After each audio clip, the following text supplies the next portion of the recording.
Pour prendre un vocabulaire scientifique, c'était l'épicentre du séisme qui a démarré petit à petit.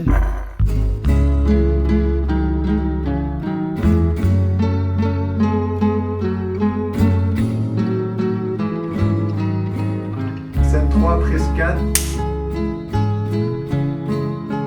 Action! Parla più piano e nessuno sentirà. Nostro amore. Ça a démarré vraiment, ça a dû démarrer en quoi? Ça a dû démarrer genre en février à peu près, quand on était en seconde. Mars? Ouais non mais ça, mars c'est quand on a sorti le truc, mais ça devait être genre février, en mode à partir de janvier, genre j'avais commencé à écrire des textes vite fait, mais très très vite fait. Genre parce que je trouvais ça marrant et tout, je sais plus quel film j'avais vu, une connerie, je crois que c'était, je sais pas si c'était 8 Mile ou un autre, mais un truc comme ça de rap, et du coup je m'étais mis à écrire des textes pour la déconne. Quand je la baisse, ses cheveux jurés, je la contrôle à fond comme Marco Verratti. Je mets des coups de boule comme un Materazzi. Le tout à l'arrière de la Maserati, Squadra Azura. On les baise en équipe Catenaccio face au Barça. Et ensuite Antoine il m'avait sorti un jour, donc on se voyait au lycée. Il m'avait sorti qu'on avait du matos et tout, qu'il avait du matos pour enregistrer. Donc du coup je me suis dit vas-y, hein, moi je suis chaud.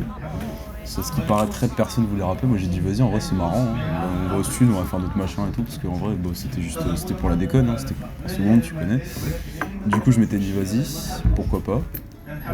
Et à partir de là, bah, tous les mercredis après-midi, c'était chez lui, on faisait du son. C'était nul, certes, mais on faisait du son. Mais en vrai c'était marrant. Les blases de tes mouftards, les seules larmes que je verse sont la vodka dans mon verre, la seule lame que j'ai avec elle je te perce. Je suis empire puissant comme la Perse, dans 2-3 ans max on perce. De fil en aiguille, il s'est mis à enregistrer des trucs un peu plus poussés, travailler un peu plus les textes aussi, parce qu'au début il n'y avait même pas d'instru, hein. Je venais avec des trucs que j'avais écrits dans ma chambre, genre entre deux devoirs on va dire.